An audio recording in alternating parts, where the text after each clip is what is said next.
30 years ago today, KLAS aired a live interview with an anonymous man who made some really astonishing claims. He alleged that the U.S. military was secretly studying alien technology out in the Nevada desert near a base that is now very well known all over the world, Area 51.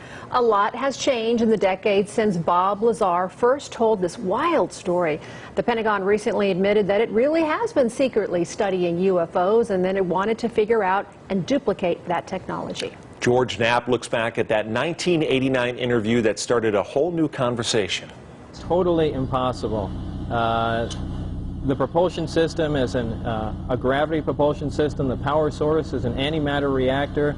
This technology does not exist at all. The claims sounded like Hollywood sci-fi. Months later, when his identity was revealed, Bob Lazar said he worked at a secret facility near Groom Lake, where alien technology was being reverse engineered, that is, taken apart to figure out how it worked and whether the Pentagon could duplicate it.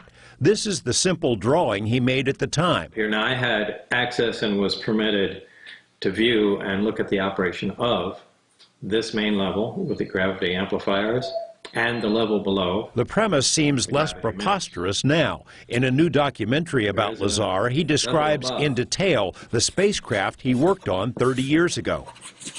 The craft that I worked on, that when it's going to travel a long distance, that is how it operates. It flies along and it puts its belly to the target and then brings all the amplifiers to power, and it shoots off in that direction. It doesn't fly as it would in science fiction movies. It flies with the belly, the bottom forward. If the description of a spacecraft tilting sounds familiar, take a look at the so-called gimbal UFO, a video released by the Pentagon in 2017. Naval pilots encountered a fleet of these unknown craft off the coast of Florida in 2015 and have since had dozens of similar encounters. The spike in UFO incidents prompted a recent policy change by the Navy, which announced it wants to encourage its pilots to report future incidents.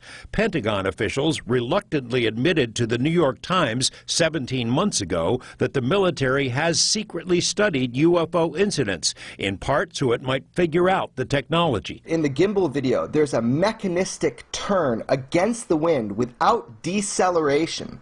So we have a craft without rotors, without heat signatures, without plumes, without tail fins, and certainly no tail number, moving in a way that is counterintuitive to our own aeronautics. When Bob saw that, he came to the conclusion this has to be a gravity-propelled craft. It's rotated. That it does mimic exactly the propulsion system that Bob Lazar described. This story is extraordinary.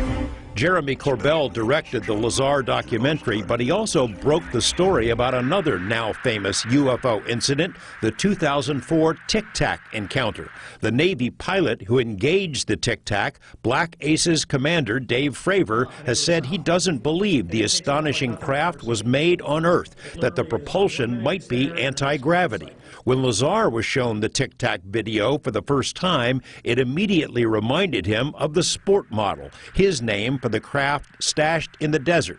There's no question in my mind. I mean, I'm virtually certain that's the way the craft operated, and that uses close to or the exact same propulsion system.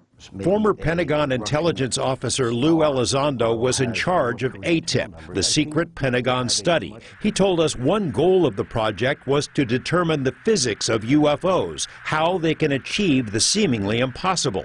The military came to believe the craft relied on special metamaterials, stuff that can't be made with known technology. Lazar made similar claims decades ago and was ridiculed. Now the Pentagon is on the same page. Where the study of UFOs did not end in 1969 with Project Blue Book. In fact, that was a lie, and it is now an admitted lie by our own Pentagon. We are living in a world where it is understood that there are craft technologically advanced from unknown origin that are performing maneuvers that far exceed anything of human technology.